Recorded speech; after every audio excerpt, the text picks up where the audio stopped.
Selamat datang di channel YouTube Fernando De Caprio. Channel yang membahas politik dan hukum. Channel tempat berkumpulnya orang pintar. Kata orang bijak, orang pintar ketemu dengan orang pintar. Orang pintar tidak akan ketemu dengan orang bebal. Pada hari ini saya kedatangan junioran saya. Saya bilang junior karena dia lebih muda dari saya, ya. Tapi kalau dibilang pengalaman, saya nggak menyaksikan pengalaman dia, khususnya dalam membela kepentingan masyarakat kecil. Beliau aktivis di PBHI sejak tahun 2011 sampai 2013. Beliau banyak menangani kasus-kasus, termasuk kasus yang cukup kontroversial dan fenomenal adalah kasus tentang gereja yang berada di Bogor, yaitu GKI Yasmin. Inilah dia, bro saya, Gabe Maruli Sinaga SH. Selamat datang, bro. Terima kasih, Bang. Oke. Thank you, Bang. Gimana kabar lu, bro? Baik, Bang. Tadi dari mana? Dari kantor. Dari kantor ya? Iya. Wah, thank you. Lu mau berkenan mengisi podcast di channel YouTube gua. Channel kita ini kan mau memberi pembelajaran kepada masyarakat. Iya.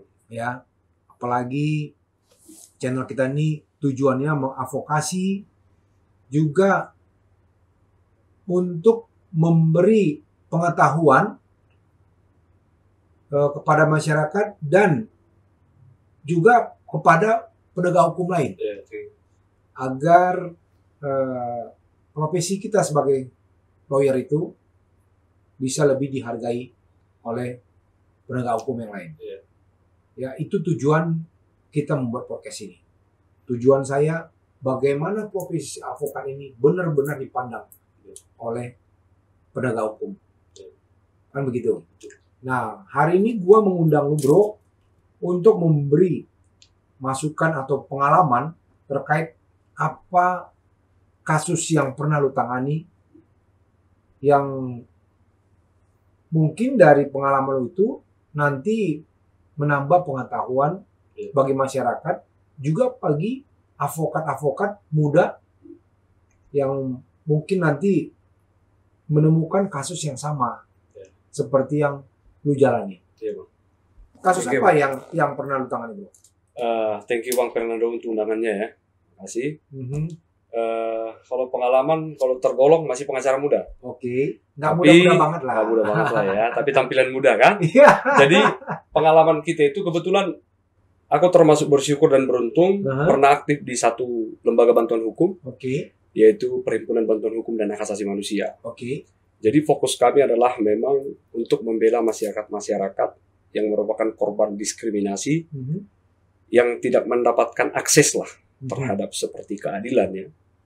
Jadi selama ber-PBHI itu kita beberapa kali langsung menangani dan bersentuhan dengan persoalan masyarakat. Oke, Ada beberapa case yang cukup fenomenal pada waktu itu yang bersentuhan ya. Salah satunya ada GKI Yasmin, Mhm. Kalimu Kufart.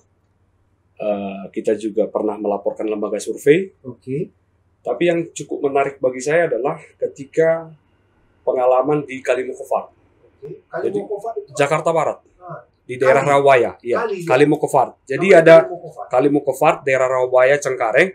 Jadi itu di bantaran kali ada rumah penduduk. Oke, Ya, ada rumah penduduk. Memang kalau mengenai asal usulnya, mereka udah lama tinggal di sana Mhm. sampai berketurunan. Berapa tahun kira-kira mereka tinggal di sana? Kurang lebih hampir 19 tahun. 19 tahun. Udah banyak. Ada yang sampai mulai kecil sampai anaknya mahasiswa. Mhm. Nah, jadi mereka tinggal di sana.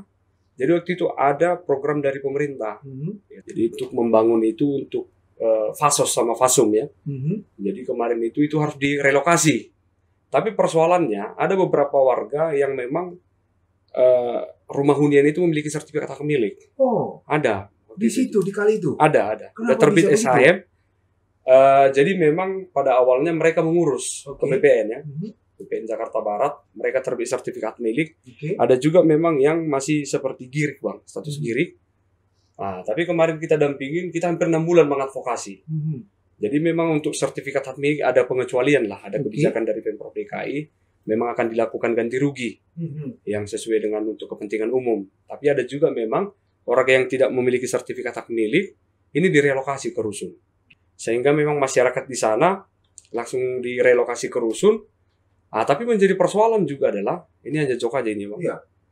Persoalan adalah bahwa memang ketika kita menangani case itu, ketika kita melihat latar belakang siapa klien kita memang harus pelajari. Loh, kenapa? Apakah memang betul-betul dia tidak mampu atau tidak layak? Nah, kita harus paham. Jadi memang waktu itu membela kepentingan dari warga Kalimofoko itu, rumah-rumah di bantaran kali itu gimana bangunannya? Apakah permanen, semi permanen, atau jangan-jangan udah banyak rumah bagus-bagus? Ada yang semi permanen, Oke. ada juga yang udah permanen beberapa rumah, tapi kebanyakan dia semi permanen. Banyak semi permanen. Banyak semi permanen. Oke. Nah, tapi setelah kita relokasi ke rusun, ternyata memang mereka punya akses ini, pendapatan ini, akses ekonominya udah cukup lumayan ternyata. Oh, nah itu yang tadi lu bilang dalam harus hal kita membela, hati-hati juga. Harus hati-hati kepada masyarakat. Kita harus lihat betul-betul memang dia tidak mampu gitu.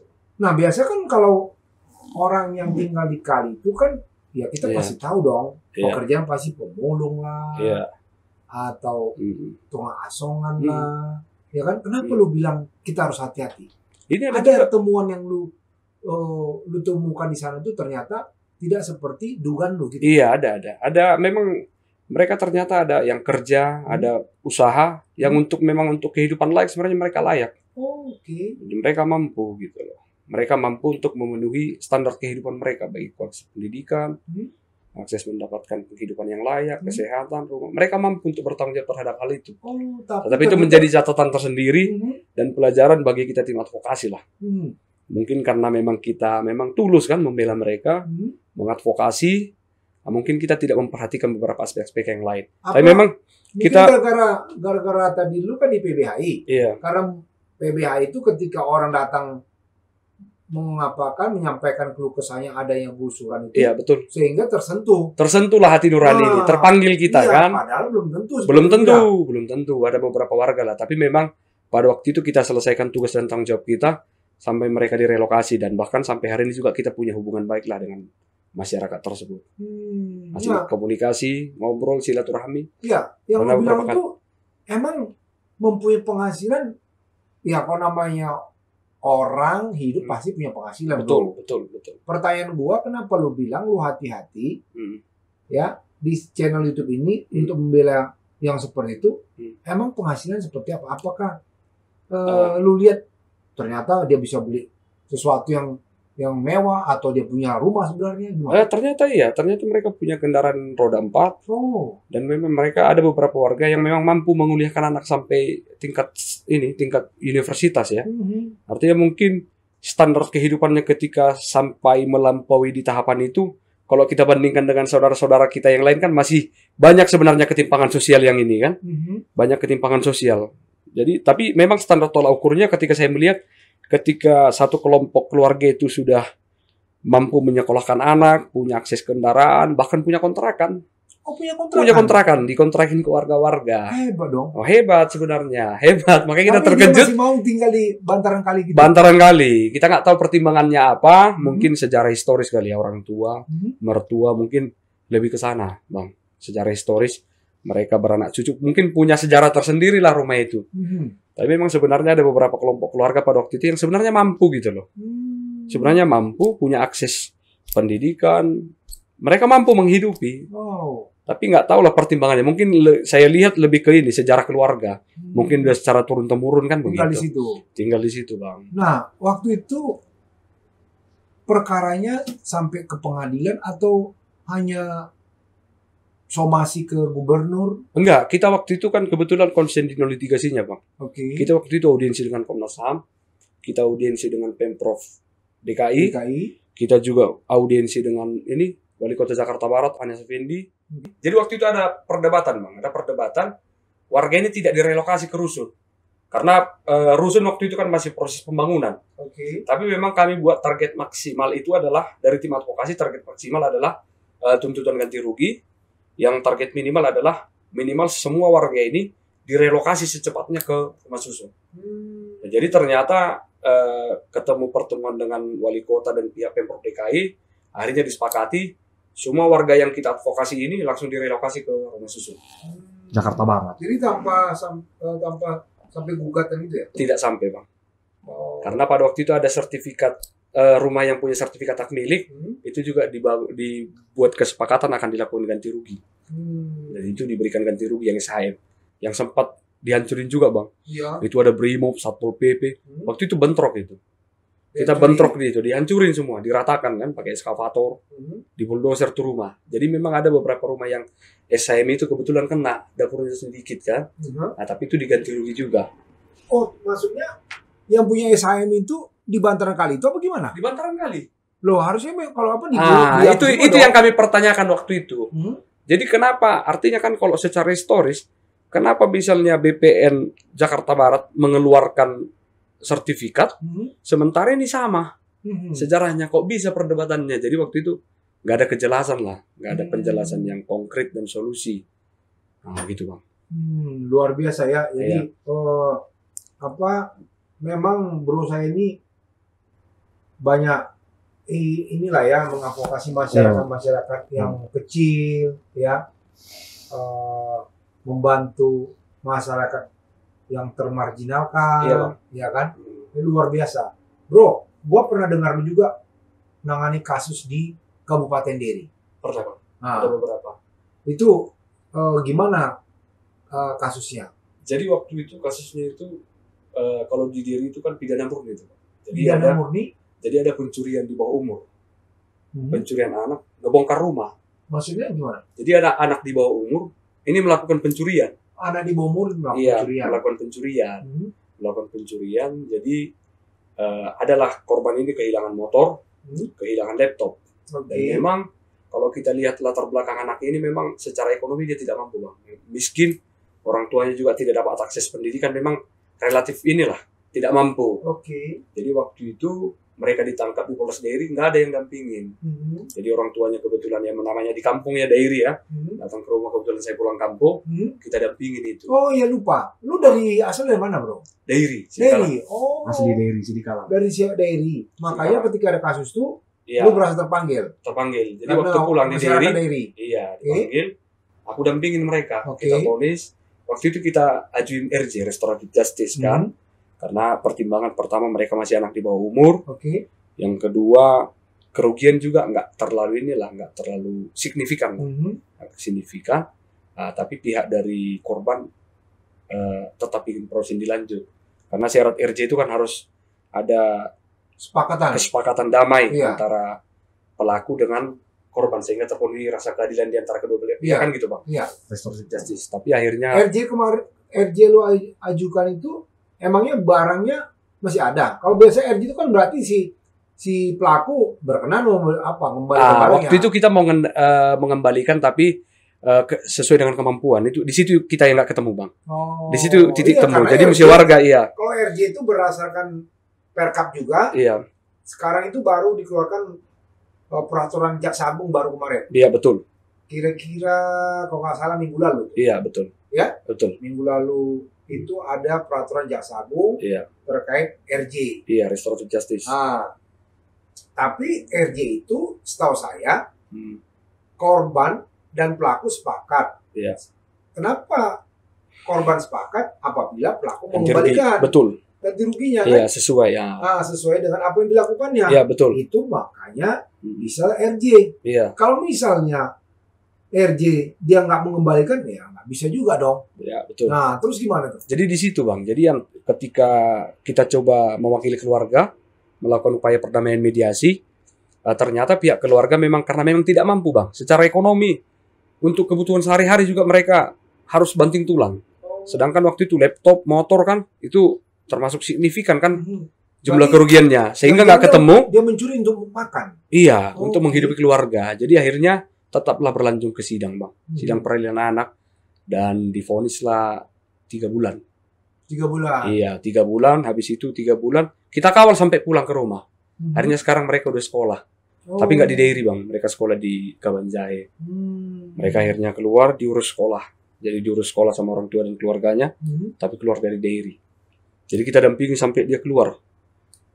Gitu, maksudnya damping lo gimana? Setelah putusan 3 ini, bulan itu, 3 bulan mereka menjalanin, pas mau keluar dari lapas, Sidikalang kita dampingi, kita antar ke keluarga gitu. Kita jemput, kita sambut mereka. Artinya kan bahwa kau udah sama loh. Kau nggak ada beban apa-apa, tapi jangan diulang lagi kan. Artinya kita ingin menumbuhkan rasa inilah, empati ke dia gitu loh. Rasa empati bahwa kau udah bertanggung jawab terhadap apa yang kau buat. Tapi kita berikan pendidikan, ya lu jangan ulang kan gitu. Akhirnya sekarang mereka udah sekolah baik. Ada yang jadi ini bang, kerja di bengkel. Nah, jadi memang ketimpangan sosial itu menjadi aspek juga terjadinya dugaan tindak pidana kriminal itu kan gitu. Jadi pelajaran yang saya ambil, wah ternyata akses masyarakat yang kurang beruntung lah ya. Ini saya melihat kurang beruntung ya bang. Yang kurang beruntung itu untuk mendapatkan bantuan hukum itu sulit. Apalagi di daerah itu gitu loh. Jadi memang sangat diperlukan memang peran pengacara di sana untuk memberikan bantuan hukum kan. Dan pemahamannya memang bukan untuk memenangkan perkaranya, bukan. Tapi memang kan yang mau kita berikan ke masyarakat itu, ada loh hakmu yang dilindungi oleh undang-undang. Ada hakmu yang diberikan undang-undang untuk apa? Contoh, didampingi oleh penasihat hukum.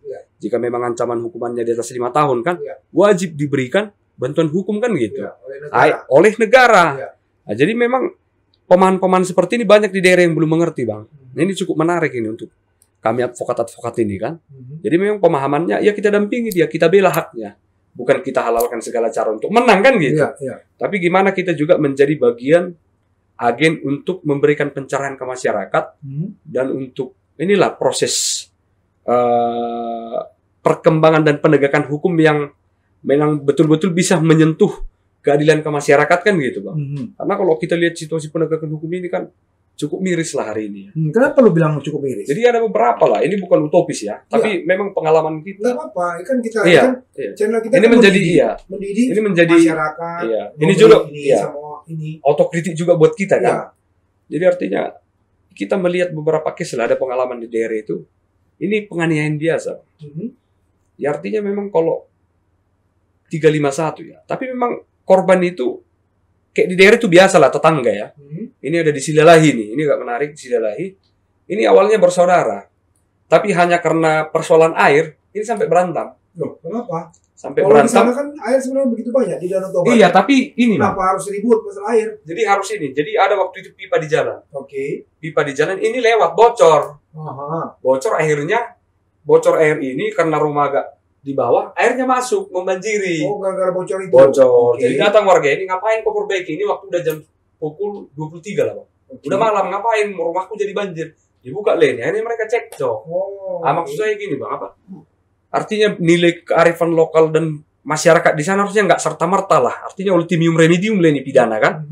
Artinya memang harusnya tokoh masyarakat, kepala desa berperan aktif lah di sini. Misalnya camat, memang berperan aktif, nggak harus buat laporan ke polisian lah. Artinya kalau bisa diselesaikan secara konsep gotong royong ini kan, memang akar budaya Indonesia ini kan gotong royong itu. Artinya memang disitulah peran-peran bang, seperti lurah, camat harusnya mampu menyelesaikan itu. Ini akhirnya sampai ke pengadilan bang. Sampai ke pengadilan, sampai dia terakhir Kubaila, memang vonisnya percobaan. Enggak, emang dia sampai di siapa dia? Sampai diproses sesama warga tetangga. Ini masih saudara semua. Iya maksudnya. Karena bocor itu rumahnya banjir, nggak terima dia, udah besok aja kau perbaikin, nggak terima dia dikasih dipukul kan? Yang mukul siapa? Klien kita. Iya maksudnya yang masih saudara? Iya bukan, maksudnya yang pipanya itu yang apa? Yang pecah karena ditegur gitu? Iya ditegur kan? Besok lah itu banjir rumah kita, yang rumahnya kebanjiran ini bang. Jadi memang rumahnya udah banjir itu, udah banjir, rumah juga banjir, udah malam. Dia datang akhirnya cekcok lah, hanya cekcok ada mulu, nggak mukulnya bang. Mungkin didorong lah kan, memang ada luka dikit kan di pelipis, akhirnya dipisum. Jadi kita mengupayakan perdamaian waktu itu di tingkat kepolisian, polsek, kita pengen terang enggak. Lanjut juga dia sampai ke pengadilan. Itu tahun berapa itu? Ini baru ini 2021 tahun lalu. Oh 2021 masih baru. Harusnya RC kan berlaku bang. Nah, tapi karena tidak mengerti apa ya penegak. Kita udah terangkan, kita jumpai juga waktu itu udah dilimpahkan kejaksaan. Kalau boleh diupayakan damai lah, memang diupayakan damai, tapi memang si korban tetap nggak mau. Nggak tahu lah apa motifnya, mungkin udah ada dendam atau seperti apa, nggak tahu. Sehingga lanjut berkasus sampai terakhir kita di kasasi. Kita menang di kasasi. Menang di kasasi. Percobaan. Itu maksudnya kita mau sampaikan di sini ya harusnya penegak hukum itu juga jeli ya. Jeli. Ah, berperan aktif Bang, jemput bola. Aktif. Jemput bola. Apalagi udah ada peraturan Kapolrinya. Iya. Ya. Terkait misalnya seperti tadi 351 penganiayaan ringan yang mungkin hanya kilaf ya kan? Kilaf. Nah, kenapa harus di apa? Sampai proses litigasi gitu loh Bang. Sampai proses pengadilan kan? Iya. Ini hal-hal begini di daerah udah hilang. Artinya kekerabatan dan gotong royong itu mungkin nggak tahu lah apa penyebabnya, mulai tergerus gitu loh. Tergerus. Kalau dulu kan ya biasalah, percekcokan itu biasalah ya, dinamika di masyarakat. Harusnya memang tokoh-tokoh masyarakat itu, kepala desa, camat, lurah, bahkan penegak hukum harus menekankan ini loh. Artinya juga kan keadilan itu sebenarnya kalau menurutku Bang, kalau puncak keadilan itu, kalau aku sebagai advokat, aku ketika berhasil mendamaikan kedua belah pihak gitu loh. Betul. Menurutku itulah definisi keadilan. Artinya adil bagi si pelaku, adil bagi si korban. Artinya ketika tercapai itu masing-masing kan adil dong. Iya. Ya kan? Artinya merasa ada solusi di masing-masing pihak kan gitu. Iya. Nah itu yang harusnya diterapkan. Di daerah itu cukup parah Bang. Jadi artinya memang ini menjadi evaluasi juga bagi para penegak hukum. Ini penting ini. Bagi kepolisian, bagi jaksa, khususnya dalam menangani perkara ini harus mengedepankan restoratif justice lah. Restoratif justice karena memang kultur itu, gotong royong dan semangat persaudaraan itu yang harus ditamakan gitu. Iya, itu dalam aspek penegak hukum kan? Di culture-nya gitu loh. Budaya hukum kita itu kan persaudaraan gitu loh. Jadi kalau sedikit-sedikit ada persoalan pengadilan kan artinya kan lama-lama tergerus itu. Tergerus itu rasa persaudaraan itu lama-lama bisa tergerus gitu. Kecuali misalnya tindak pidana berat ya. Pembunuhan atau sampai ada kerugian itu wajib negara harus turun kan. Tapi aku menggelitik ini tadi bro. Kita flashback ke belakang. Terkait dengan anak yang mencuri itu. Kalau anak yang mencuri itu kan memang dia mencuri karena kekurangan. Untuk biaya hidup Bang. Biaya hidup. Ya, itu ada keterpaksaan. Gue tanya lu sama lu. Bagaimana kalau orang yang mencuri dengan keberadaan dia yang sebenarnya sudah tersedia mewah ya. Dalam hal ini kasus korupsi. Itu kan mencuri itu bro. Nah, itu gimana pendapat lu? Nah, kalau menurutku gini Bang. Kalau itu fatal ya. Memang jangan kita greedy ya. Berpikir konsepnya gini. Orang selalu berpikir bahwasanya orang mencuri itu karena ketiadaan. Karena terpaksa. Ya ternyata enggak. Itu konsep berpikir itu malah salah. Ternyata bayangkan aja yang korupsi kan orang-orang berada semua. Orang-orang intelektual. Terstruktur lagi, terorganisir lagi, berjamaah kan? Gimana tuh coba? Gimana pendapat lo? Kalau menurut gue itu memang kembali ke ini Bang apa? Pribadi ya. Jadi memang terkadang selain memang latar belakang dia memang udah ada karakter greedy itu, rakus, dan mungkin juga sistem di organisasi itu memungkinkan itu terjadi. Dan coba kita lihat ya, mulai dari Orde Baru ya, kolusi, korupsi, nepotisme, udah hampir hampir merata lah. Tapi memang kita, disinilah peran kita juga sebagai, kita khususnya advokat juga, jangan tergerus di situ kan begitu. Banyak juga oknum-oknum advokat yang ini tanda tanya ini kan banyak juga yang OTT ya kan Bang? Yang melakukan itu kan, karena memang kalau kita melihat sistem peradilan pidana ini kan udah seperti ini Bang. Udah seperti saya lihat seperti gimana ya? Murni industri gitu loh. Kenapa lu bilang gitu? Gini Bang. Artinya contoh gini. Ketika kita mau buat suatu laporan polisi lah. Ini udah rahasia umum ini kan. Ketika kita datang normatif, ini seperti perdebatannya masih lama gitu loh. Kita gelar perkara dulu. Ada nggak dugaan peristiwa pidana? Bahkan banyak juga kita lihat. Banyak memang kalau udah ada oknum-oknum itu, dia nggak jelas konstruksi hukumnya juga, bisa ditersangkakan. Bisa dilanjutkan gitu. Dari mana? Apa ada pengalaman pribadi lu gitu? Ada pengalaman pribadi itu Bang, di daerah Sumatera Utara. Jadi memang ini belum diperiksa dia ini. Hanya masih penyelidikan. Dia tadi ditangkap. Udah diproses ditangkap. Kok bisa? Iya ditangkap. Ya itulah yang kita pertanyakan kan kok bisa. Harusnya kan masuk penyelidikan dulu Bang. Ada nggak dugaan peristiwa pidana di sana? Ada nggak dugaan peristiwa? Setelah ada dugaan peristiwa pidana, naik ke tahap penyidikan kan? Jika udah diperiksa saksi ada barang bukti sesuai pasal 184 KUHP, terpenuhi alat bukti 184 KUHP kan ditetapkan tersangka. Nah, jadi mungkin ini juga diskresi subjektivitas penyidik itu, Bang. Oke. Itu menjadi tantangan juga kan. Untuk menjadi tantangan di dalam menangani suatu perkara. Jadi kembali tadi ke korupsi ini, ya ini harus kita inilah apa? Ini menjadi tanggung jawab bersama lah, Bang. Ya. Untuk melakukan apa? Mengurangi lah ya budaya korupsi itu, parahnya penegak hukum itu gitu, Bang. Itu menurutku udah kepada greedy, kepada karakter memang rakus gitu kan. Siapa? Jadi tidak ada puasnya gitu loh. Siapa? Pelaku-pelaku koruptor. Oke. Artinya dia dapat gaji dari negara, dapat fasilitas negara. Bahkan juga kalau kita lihat latar belakangnya, intelektual. Bahkan ada doktor, profesor. Tapi kok bisa kan? Ya. Tapi mungkin itu, Bang, watak manusia itu kan. Watak manusia yang serakah, greedy itu. Nggak ada kepuasan mungkin kan. Ya, memang itu mengakibatkan mereka kan gitu. Katanya kan tidak pidana terjadi itu karena ada kesempatan. Iya. Ya kan? Iya. Kadang ada kesempatan. Nah, kesempatan itu juga dikarenakan latar belakang seperti tadi Bro bilang itu watak yang rakus. Iya, greedy. Nah, kalau dia tidak rakus, dia walaupun ada kesempatan dia tidak akan lakukan. Iya. Berbeda dengan anak yang tadi, dia mencuri karena untuk kebutuhan hidup. Betul. Iya kan? Kalau yang koruptor-koruptor ini kan enggak. Iya. Dan kita melihat, kalau kita evaluasi KPK ya, artinya dengan anggaran mereka yang begitu besar ya, harusnya yang pemberantasan korupsi kita itu nggak melulu OTT gitu loh, Pak. Oke. Jadi harus memang hulu hilirnya itu pemberantasan korupsi itu harus solusi. Kalau kita melihat anggaran KPK ini kan, seperti sekarang, kenapa mereka hanya fokus-fokus OTT kepala daerah gitu loh. Coba misalnya di audit mereka turun ke BUMN, BUMD, ASN di daerah, mereka konsentrasi mungkin bisa juga gitu loh. Jadi semangat pemberantasan korupsinya itu kolektif dia gitu loh, Pak. Jadi nggak hanya untuk hal-hal tertentu kan.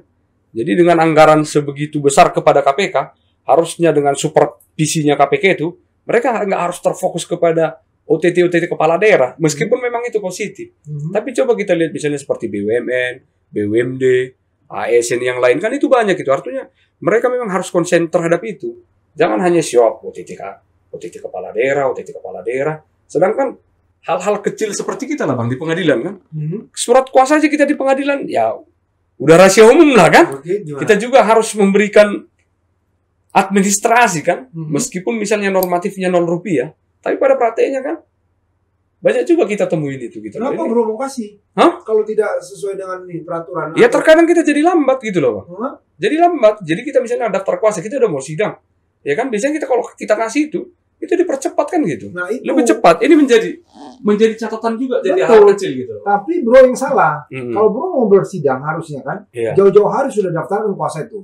Iya kan? Sehingga apa? Tidak ada celah kepada oknum untuk meminta sejumlah dana dalam pendaftaran surat kuasa. Iya, betul. Gitu loh. Iya. Ya, jadi kan karena itu Bro juga. Bahkan jauh-jauh hari juga, Bang. Itu tetap itu. Masa? Jauh-jauh hari. Itu ada oknum tertentu itu. Jauh-jauh hari juga. Ini juga menjadi tantangan. Hal sekecil maksudku surat kuasa aja, Bang. Ketika kita daftarin, nah, kita kasih 100 nih. Kita minta uang kembalian. Nah, kita kan ngerti gestur nih. Nggak tahu lah ya, praduga atau prasangka kan. Nah, ini juga cerita dari beberapa rekan-rekan pengacara lah. Gitu. Ini juga menjadi catatan dalam proses penegakan hukum, khususnya proses litigasi gitu. Itu menjadi catatan gitu loh. Jadi lu mengalami ya? Kita mengalami itu gitu loh. Ini pengalaman kita pribadi gitu loh. Kita bisa bersidang di pengadilan X misalnya kan. Ya ketika kita daftar jauh-jauh hari juga, Bang, gitu loh. Gitu loh. Ada oknum-oknum tertentu itu. Tapi ada juga oknum yang memang. Kalau itu nggak lu lawan ya maksudnya. Ya kok apa ini kan? Jadi waktu aku di PBHI kerja aku berantem terus nih, Bang. Dia tempat kita mencari keadilan malah tidak adil. Jadi waktu aku di PBHI kerja aku berantem aja terus. Mau buat LP berantem, mau daftar kuasa berantem. Jadi kita debat, berantem bukan fisik ya. Iya. Tapi argumen dulu itu, argumentasi. Kita selalu mengutamakan argumentasi hukum, fakta hukum kita sudah lakukan itu. Kita lakukan itu terus. Baik di kepolisian, baik di kejaksaan, bahkan kita kalau minta berkas perkara mau buat pledoi, itu kan harus lengkap itu, Bang. Berjajar pemeriksaan saksi, tersangka. Itu juga kita terkadang dipimpong. Agak susah itu. Pimpong siapa? Ya oknum tertentu lah dari aparat penegak hukum. Ketika kita misalnya membela klien nih waktu di PBHI, kita kan turunan BAP itu harus kita periksa semua itu. Ya. Sehingga waktu pemeriksaan keterangan saksi kita udah siap itu kan, udah matang gitu ya. Untuk mempertahankan kepentingan hukum klien kita. Terkadang hal-hal seperti itu juga kita susah mendapatkannya gitu. Sedangkan uang fotokopi udah kita siapkan. Gitu loh. Kita kan memang hak gitu kan yang ditentukan oleh KUHP kan, bahwa kita harus mendapat salinan berita acara pemeriksaan itu. Betul. Itu kan menjadi hak kita untuk apa? Untuk kepentingan hukum klien kita. Nah, itu juga kadang-kadang nggak dikasih ya. Kadang-kadang juga susah. Bukan nggak dikasih, tapi susah. Tunggu kita argumen, tunggu kita berdebat, tunggu kita argumentasi. Jadi kita tunjukkan dulu di KUHP. Padahal ada juga tuh bro, udah kita minta itunya kan, BAP-nya, dia nggak mau kasih. Kita minta sama majelis. Ya, Pak, kami tolong dia pedang Pak. Dia udah bilang sama apa kan? Penuntut umum, tolong diberikan. Itu belum tentu juga dikasih ya? Belum tentu. Ini menjadi persoalan kan gitu. Ini kita kejar terus tuh kejaksaan kan. Nah, kerja kami di PGW ngejar terus tuh. Nggak dikasih, kita nggak nyerah. Nggak dikasih, kita terus. Kita surati kemana-mana. Baik di polisi kita surati ke Propam, Bawasidik. Semua kita lakukan mekanisme itu. Sampai akhirnya gelar perkara misalnya. Sampai gelar perkara juga kita itu berdebat gitu. Kita utamakan kata-kata hukum gitu. Selama waktu pengalaman kita beracara inilah. Nah, kalau gitu apa yang salah menurut lo terhadap penegak hukum ini? Apakah posisi pengacara yang kurang dihargai oleh penegak hukum lain atau gimana? Jadi gini Bang, saya lihat ini otokritik juga ya, bukan kepada ini juga bagi diri kita kan gitu, bagi advokat ini. Jadi memang khususnya litigasi ini saya lihat memang seperti desain industri tadi saya bilang Bang. Jadi perkara itu ya siapa yang punya akses ke dalam itu bisa memenangkan gitu loh. Jadi konteks pengacara itu banyak bahwa berperkara itu harus menang gitu loh. Rupanya kan enggak. Bahwa kita datang ke sana untuk memastikan memang proses hukum itu berjalan gitu loh. Bahwa ada hak kepentingan klien kita ketika diperiksa di persidangan mulai dari tingkat penyidikan dampingan penasihat hukum kan gitu. Jadi memang ini menjadi catatan lah bagi kita semua, ini bagi catur wangsa penegak hukum, hukum, polisi, jaksa, advokat, hakim. Bukan kalau aturan Bang, kalau aturan kan semua ada kode etiknya. Bukan, maksud saya bukan karena kurang kepatuhan dari penegak hukum lain terhadap undang-undang. Tidak menghargai dari profesi advokat. Iya, itu kembali kepada konsep integritas tadi kan. Artinya kalau kode etik semua punya kan Bang, jaksa, polisi semua. Bahkan kita juga punya mekanismenya, kalau polisi kita propamkan, kalau kita advokat ada komisi pengawas dan dewan etik kan. Nah itu tadi memang wibawa penegakan hukum itu. Nah, itu masih jauh dari harapan kita. Masih jauh. Penegakan hukum berarti artinya cuma pengacara doang nggak ada wibawa ya gitu. Jadi kalau ini pengalaman kita lah ya. Jadi memang kalau bisa dikatakan begitu, artinya ketika kita advokat ini dalam menangani perkara, ketika kita belum tokoh nih, terkesan juga ada oknum tertentu, kita ini nggak dianggap gitu loh. Jadi kita harus memang argumentasi keras, fakta hukumnya harus kita jelaskan, gitu loh. Coba kita punya seperti advokat-advokat yang udah punya nama kan, tentu berbeda Bang. Perlakuan juga berbeda, itu kita rasain itu. Kita dampingi ke Polres, ke Polda, kemana-mana itu kita rasain itu kan. Tapi hari-hari ini udah mulai lah seperti Polda ya, udah mulai inilah agak sedikit ada kemajuan lah ya, sedikit ada kemajuan. Tapi kalau dulu kita waktu di PBHI kerja kita, ya itu terus berdebat terus Bang. Kita gelar perkara dulu di Lembaga Bantuan Hukum, habis itu kita datangin Polres, habis itu datangin Polsek gitu loh. Apa yang bukan gara-gara ini ya? Apa itu? Dilihat itu kenapa kita kurang dihargai oleh penegak hukum lain? Dikarenakan di dalam tubuh organisasi advokat sendiri itu terjadi perpecahan. Artinya tidak ada kesatuan para advokat, termasuk para senior-seniornya untuk ini bersatu gitu. Bukan begitu? Ya, itu juga menjadi parameter ya, salah satu indikator bahwa dengan pecahnya organisasi advokat ini itu menjadi ada juga mungkin tolak ukur. Tapi kembali tadi yang saya bilang tadi Bang, jadi kayak sistemnya itu memang udah kayak industri hukum gitu loh. Industri hukum? Udah industri, saya bilang industri. Saya bilang bisa industri. Artinya udah kan? Dagang beli hukum kan, itu pengalaman kita kan. Artinya siapa yang punya akses ke kekuasaan, siapa yang punya akses uang, ya lebih mudah mendapatkan keadilan itu. Itu juga menjadi tantangan kita saat ini kan. Tantangan kita bagi advokat muda lah. Apakah nanti memang tetap tergerus? Apakah memang tetap mempertahankan nilai-nilai, itu kan kembali kepada pribadi. Tapi kita memang nggak punya hak untuk menghakimi siapapun kan gitu Bang. Tapi kalau saya melihat ini keyakinan dan perspektif pengalaman pribadi saya mengatakan khususnya berlitigasi itu sudah seperti industri. Saya pernah nih di daerah Excel. Kita waktu mau sidang udah ditanya dulu. Ini mau gimana bos perkaranya? Oh saya enggak. Saya bilang saya jalan biasa aja, normatif. Wow. Jadi memang kalau klien saya bersalah, silakan divonis bersalah. Tapi kalau memang dia tidak tersalah, bebaskan dong kan gitu. Karena itu apa? Itu perintah undang-undang kan gitu. Ini saya nggak menghakimi catur wangsa penegak hukum yang lain, tapi ini pengalaman pribadi. Artinya kita bersentuhan langsung, kita mengalami langsung. Jadi terkadang makanya kita sering Bang lebih suka menyelesaikan persoalan itu mediasi gitu loh. Jadi kalau udah sampai pun persidangan, ya kita bela normatif aja sesuai dengan aturan hukum.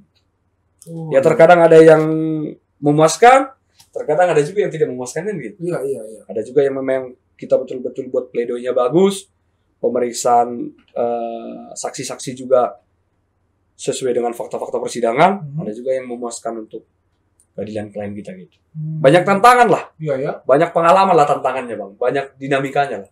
Jadi memang profesi advokat itu suatu profesi yang ini sangat menarik ya. Sangat menarik sebenarnya. Sangat menarik, tertantang. Apalagi kasusnya itu punya tantangan tersendiri kan. Iya. Kita harus live in, kita harus cek lokasi, kita harus turun di situ. Kita hidup bersama-sama dengan ya kita rasakan orang itu gitu. Waktu kali muka kita rasakan gimana jeritan ibu-ibu itu ketika ibadah itu diserang.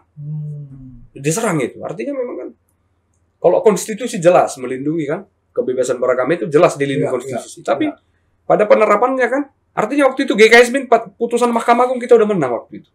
Dan memang tidak ada persoalan apa-apa. Tapi kenapa harus direlokasi? Dan itu sampai hari ini nggak tahu lah udah tuntas atau belum ya.